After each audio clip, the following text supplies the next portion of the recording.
Hi, everyone. I'm Amelia. I'm 13 years old. I have an amazing life story. A homeless man adopted me. I can't wait for the day I get to call him Dad. You might wonder how that's even possible. Once you hear my story, I'm sure you'll find it amazing, too. I never knew my real dad, and my mom passed away when I was 8. I'm not going to say anything else about my real parents because talking about them makes me really sad. So yes, I became an orphan when I was little. I didn't have any relatives that could take me in, so I was sent to live in an orphanage.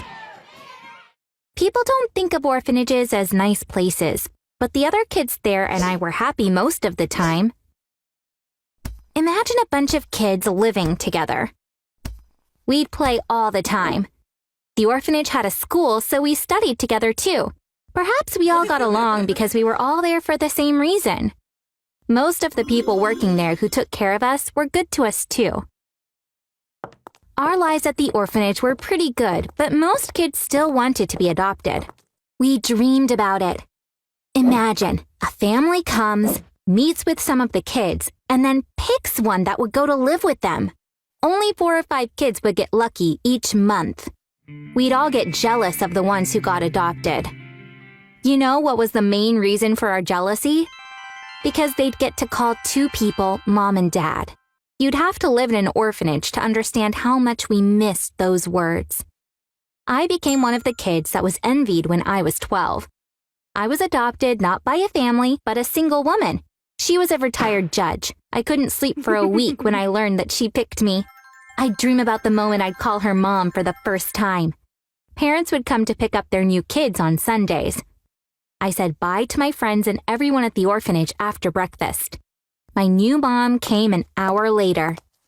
As I was leaving, I thought this was the happiest day of my life, but my excitement didn't last long. Her name was Harriet. In our first conversation at home, she said, "You'll call me Miss Harriet. I go to bed late and I wake up late. I want my breakfast ready when I'm up."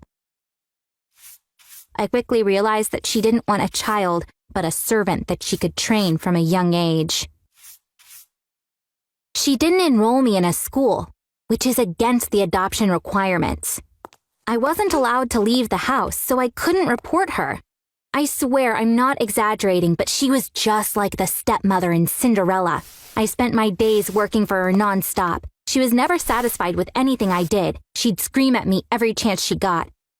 I really missed the orphanage. At night, I'd cry under the covers. After 7 to 8 months, I resigned myself to my new life. I knew I didn't belong in that house, but I was too young to think about escaping. I had noticed that Miss Harriet always kept the front door locked so I could never leave the house, not even to take out the trash. One day, I saw that Miss Harriet was really sad. Her eyes were swollen from crying. For the first time in months, she talked to me like I was a normal person. "Sit down," she said. So I did. It was the anniversary of her husband's death. She told me all about him just because she wanted to share it with someone. I was surprised that such an evil woman could love someone so much. She talked and cried and drank the whole time. Eventually, she got really drunk. I couldn't understand what she was saying anymore, but I still had to pretend I was listening. Finally, she passed out. I was about to go back to my room when I noticed a key. It was lying on the coffee table. Everything happened so quickly. I picked it up. Once I realized that it was the key to the front door, I unlocked the door and walked out without any hesitation. I went outside and started walking. I didn't stop until the sun started coming up. I was very tired. I came across a bench. Again, without even thinking, I laid down as if I just got to my own bed. I woke up to a woman standing by my feet. Her clothes were old and filthy. She had already taken off one of my shoes and was trying to get the other one. I tried pulling my foot away, but she had a tight grip on my shoe. Just then someone yelled, "Angela, leave the girl alone." I looked to see who it was. It was a man dressed in rags. The 2 of them were obviously homeless. Walking towards us, he said, "What will she wear if you take her shoes? Look, she's sleeping on the streets like us." So the woman named Angela let go of me unwillingly. That's how I met Gary. It was my first time talking to a homeless person. He had been living on the streets for 9 years and had a very sad story. He lost his wife and 2 daughters in a train accident. After that, he was overwhelmed by grief and couldn't bring himself to do anything. He stopped going to work and stayed home all day in the dark. A while later, he lost his job and couldn't pay his rent, so he started living on the streets. He was such a good man and super funny. He made me laugh all the time. I started living with him on the streets. Once he heard my story, he wanted me to go back to the orphanage. But I told him that Miss Harriet would definitely come and take me from there. Reporting her would be useless. She was a judge. They'd believe her instead of a kid. So he said, "Okay, then you can stay with me for a while. We'll look for a better place for you later. Deal," I said, nodding my head. But I didn't want to leave him at all, because it was the first time that I felt safe and relaxed with an adult. Gary taught me the main rule of living on the street. If you're homeless, you need to look it. After all, we live on other people's charity. I could go to a bathroom and wash my face, but who would give money to a clean, well-dressed person? He was right. So I did as he said. I made my face and clothes look as dirty as possible. One lesson and I had the perfect homeless look. We had to beg in the streets before each meal. Once we had made enough money, we'd go ahead and buy something to eat right away. That's why we never had money for the next meal. One day, after we had enough money for breakfast, we went to a bakery. Business owners usually tried to get rid of us as quickly as possible, so we wouldn't bother the other customers. But the woman at the bakery was really nice.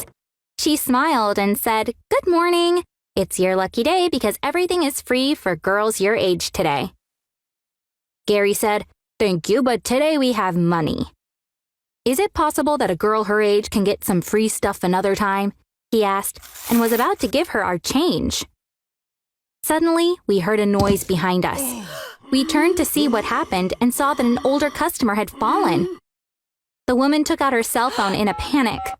The old man on the floor was not moving. Gary put his cup on the counter and kneeled next to the man. He touched the man's neck with his hand. He closed his eyes and started counting. Then he put his hands together and pressed on the man's chest. Just then, the bakery owner said, "Don't touch him. I called an ambulance. A doctor should be doing this." Gary told her, "I am a doctor. His pulse is around 20. We can't wait for an ambulance. We have to act now," and continued pressing his hands on the man's chest. That old man was so lucky that Gary was there. He never told me what his job had been, so I was surprised to find out that he was a doctor.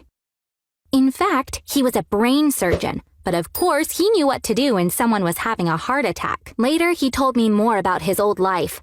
One day he had to travel to another city to perform a surgery, but it was his birthday the next day, so his wife and kids decided to surprise him by taking the train to visit him. And you already know what happened after that. The owner of the bakery refused to let us pay. Gary insisted, but she said, "It's your lucky day. Everything is free for anyone who saves someone's life today." We ended up getting to know her that day. Her name is Sadie. I think she's as funny as Gary. She lives with her mom. "I'd invite you over for dinner, but my mom may not be ready to have 2 homeless people coming by," she said, and we all cracked up. The next day was a Sunday, and we made plans to have a picnic in a park. We had to beg in the streets longer than usual to buy all the stuff for the picnic. Guess what happened next? Gary and Sadie started falling for each other.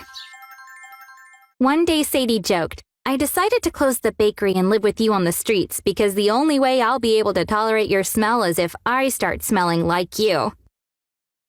Gary said, "You know, that would be too much trouble. Instead of you smelling like us, we could start smelling like you. We just need a bath." That was a turning point in our lives.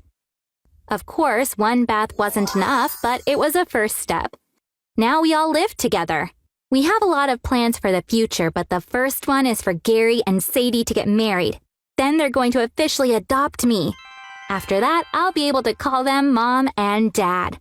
That's what they want.